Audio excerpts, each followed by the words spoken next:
Hello friend, आज हम पढ़ेंगे कोऑर्डिनेट ज्योमेट्री में बाह्य विभाजन, जिसको इंग्लिश में क्या बोलते हैं, एक्सटर्नल डिवीजन। क्या बोलते हैं, एक्सटर्नल डिवीजन। कल इसके पिछले वाले लेक्चर में हमने क्या पढ़ा था, internal division. Internal division same वैसा ही कॉन्सेप्ट इसमें भी है। इसको भी पहले मैं एक प्रैक्टिकली मैं समझा देता हूँ कि एक्सटर्नल डिवीजन है क्या। मान लीजिए कि इसमें 2 पॉइंट मैं ले लेता हूँ, 2 पॉइंट मार्क कर देता हूँ। एक पॉइंट ये जिसको हम बोलेंगे ए पॉइंट, ठीक है, इसको क्या बोल देता हूँ मैं, ए पॉइंट। और एक पॉइंट यहाँ पे कर देता हूँ मैं, मान लीजिए बी पॉइंट, ठीक है। अब कोई आपको बोले कि ये दोनों को कोई ऐसा पॉइंट है जो बाह्य विभाजन कर रहा है। क्या कर रहा है, बाह्य विभाजन कर रहा है, या एक्सटर्नल डिवीजन कर रहा है। तो बाह्य विभाजन का कहने का मतलब है ना कि वो जो पॉइंट रहेगा वो ये दोनों के अंदर नहीं रहेगा, ये दोनों के बाहर रहेगा, ये दोनों के अंदर नहीं रहेगा। बाह्य विभाजन का मतलब ये दोनों के अंदर वो नहीं रहेगा, ये दोनों के अंदर वो पॉइंट नहीं रहेगा। वो पॉइंट कहाँ रहेगा, बाहर, ये दोनों के बाहर रहेगा। तो ये दोनों के बाहर, लेट्स मान लीजिए कि यहाँ पे वो पॉइंट है P, यहाँ पे वो पॉइंट है, कौन है वहाँ पे, यहाँ पे वो पॉइंट है P है। देखिए यहाँ पे वो पॉइंट है।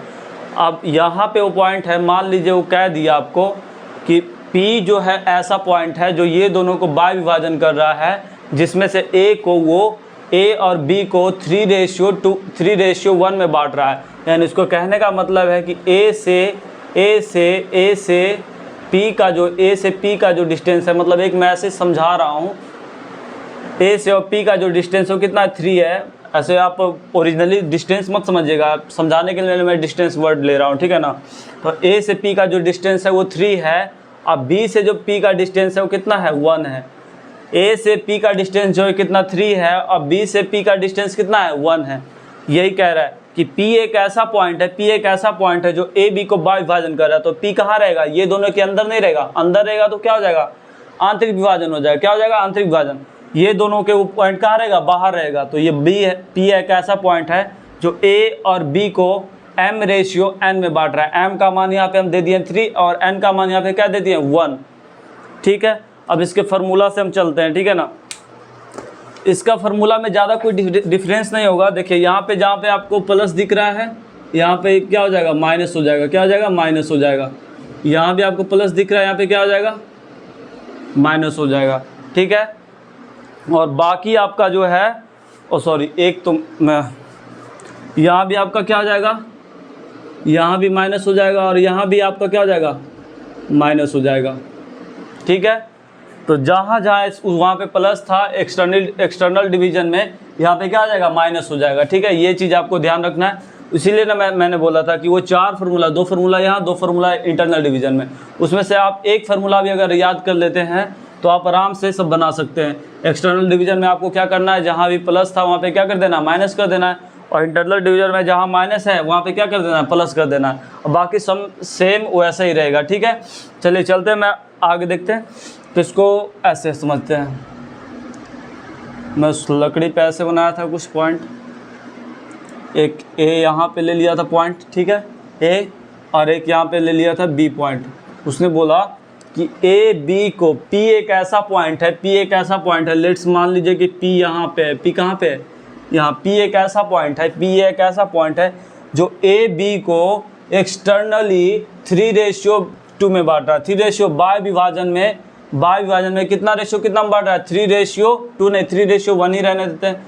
यानी उसके कहने का सेंस है कि यहाँ से यहाँ जो है ये कितना है, 3 है, और यहाँ से यहाँ जो है कितना है, 1 है। यहाँ से यहाँ कितना है, 1 है।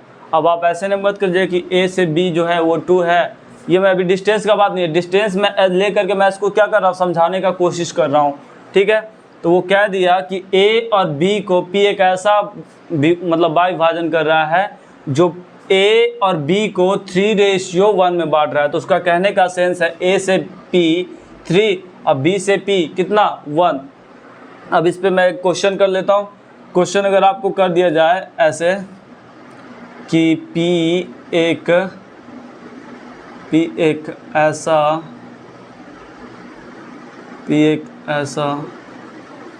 पॉइंट है जो A एंड B को 3:1 में बाह्य विभाजित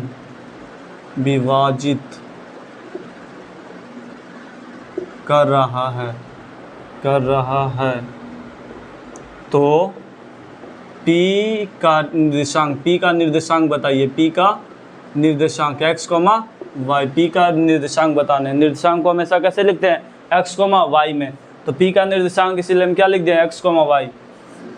यहाँ पे हम क्या कर लेंगे? अच्छा, ए बी का हम निर्देशांक नहीं दिया। ए बी का आपको निर्देशांक को क्वेश्चन में दे दिया है। मान लीजिए ए का जो निर्देशांक दिया है 2, -3 एंड बी का जो निर्देशांक दिया है, बी का निर्देशांक जो दिया है वो मान लीजिए -3, -2। ठीक है, अब यहाँ से हम करते हैं। अब जैसे ही ये दे दिया क्वेश्चन में तो आप दिमाग बंद करके चुपचाप इसको क्या मानिएगा? इसको x1।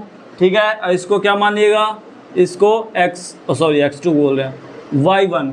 ठीक है, क्योंकि देखिए निर्देशांक हमेशा कैसे रहता है? x, y। यानी ये x का मान है, ये y का मान है, ये भी x का मान है, ये किसका मान है? y का मान है। तो इसको x1 माने, इसको y1। ठीक है, अब इसमें मानेंगे, इसमें क्या मानेंगे? इसमें x2 मानेंगे, इसको क्या मानेंगे? y2। ठीक है, समझ में आ रहा है? अब यहाँ से हम इसके डायरेक्ट विभाजन फार्मूला से चलते हैं, विभाजन फार्मूला से। तो x बराबर जो होगा, x बराबर क्या होता है? m इंटू x1, m का मान कितना है? ये तो m का मान है, और ये किसका मान है? ये n का मान है। ये m का मान, ये n का मान। चलिए यहाँ पे रखते हैं m का मान कितना है? 3 है। और x2 देखिए, x2 कहाँ है? यहाँ पे 3, -3। आगे बढ़ते हैं, माइनस, वहाँ पे प्लस ना था, यहाँ पे क्या रहेगा? माइनस। फिर n का मान कितना है? n का मान 1 है। और फिर x1 का मान कितना है? x1 का मान 2 है। और नीचे में m-1, नीचे में क्या है? m-1, m का मान 3 और n का मान 1, तो 3 - 1। यहाँ से इसको जब निकालेंगे, इसको सॉल्व करेंगे तो कितना हो जाएगा? 3 × -3 -9, और -9 और -2 कितना हो जाएगा? -11/2। ये आ गया x का मान। अब y का मान निकालते हैं। y का मान जो होगा, y का मान देखिए यहाँ पे क्या? my2। m का मान कितना है? m का मान कितना है? 3 है। y2 किधर है? y2 यहाँ -2, y2 कितना है? -2, तो यहाँ पे -2 रखेंगे। अब माइनस बीच में, तो माइनस। n का मान कितना है? n का मान देखिए, n का मान 1, n का मान 1। और y1 का मान -3। यहाँ पे क्या है? यहाँ पे m-1 वहाँ पे क्या रहता था? आंतरिक विभाजन में क्या रहता था? m+1। यहाँ पे m-1, m कितना है? 3 -1। इसको सॉल्व कीजिए। 3 × -2 -6 हो जाएगा। और ये देखिए, माइनस इंटू माइनस क्या हो जाएगा? ये प्लस, यानी ये क्या हो जाएगा? +3 × -2 कितना हो जाएगा? -6। और -3 × -1 कितना? +3 अपॉन में कितना? 2। यहाँ से सॉल्व करेंगे, कितना हो जाएगा? -3। ये तो जोड़ घटा वाला चीज़ है। ठीक है, यानी -3/2 हो गया, -3/2 हो गया। अब यानी इसका हम आंसर क्या लिख सकते हैं? इसका आंसर मैं साइड में यहाँ पे लिख देता हूँ। ठीक है, इसका आंसर क्या होगा? ये जो बाह्य विभाजन कर रहा है, ये P जो इसको बाह्य विभाजन कर रहा है, इस P का निर्देशांक होगा। P का निर्देशांक क्या हो जाएगा? P का निर्देशांक x का मान -11, -3/2, -3/2। ये क्वेश्चन तो आपको समझ में आया होगा। अब आप सब क्या कीजिए, इसके बाद मैं एक क्वेश्चन आपको टाइप कर देता हूँ, आप उस क्वेश्चन को बना करके और कमेंट में उसका आंसर टाइप कर दीजिएगा। ठीक है ना? तो सही है। यहाँ पे मैं चेंज कर दूँगा। इसका आप स्क्रीनशॉट भी कर लीजिए पहले। चलिए, स्क्रीनशॉट हो गया होगा। मैं इसको मिटा देता हूँ।